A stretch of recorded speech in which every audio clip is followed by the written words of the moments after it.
Morning. So I'm about to do some training anyway, so I wanted to share with you what is my cornerstone, specifically lower body, but just generally it's my number one exercise. So I'll start off by just demonstrating it, and then we'll cut to the details. So 2 legs, 3 legs. I'll do it facing as well. So we've got 1, 2. This is 2 leg. 1, 2, and this is the other leg. 1, 2. Okay, so it's basically a squat and a plyometric jump. So it's a plyometric exercise. Hands, calves on the table. Sorry, I started this exercise, so I wanted to get faster at running. So, and that's the truth in a lot of plyometrics. People would think that Usain Bolt is quick at running because of the cadence of his feet, how fast his legs are moving, but it's not. It's to do with his relationship with the floor, how much time he spent between the floor and his foot. So an average person, I'm making up these figures, but it might take them 2/3 of a second to make contact and release. He's probably going to take 1/3 of a second. So it was a way of priming those lower body muscles to become like finely coiled springs, is the hope.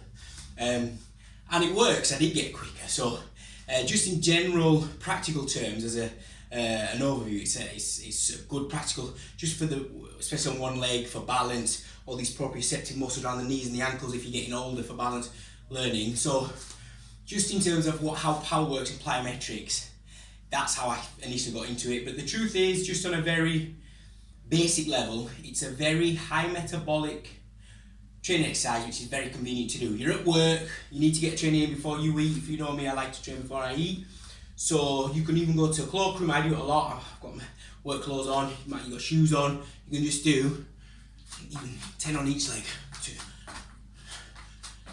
Now, and you can play with it. So if you've only got time to do 10 on each leg, and even if you're super fit, you can make those 10 work by making each one as high as it can be.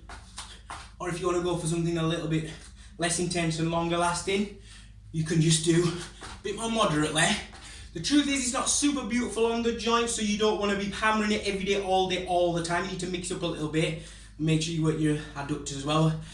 But you know, you might get to a stage where you can do 30, 30, 30.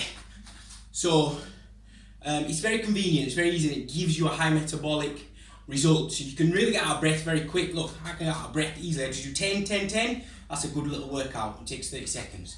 The last reason, maybe the most important, we need to get the lymphatic system moving. Unlike the circulatory system, which everybody really cares strongly about, it's got a heart, it's got a pump to work it, to get nutrients around the body. The lymphatic system doesn't have that. It requires muscle contraction. So anyone's a fan of Tony Robinson will see he's a big fan of jumping on a trampoline before he starts, which is actually a bit nicer for the joints. But Patty doesn't explain maybe why, but that's about getting the lymphatic system moving, getting nutrients to where they go.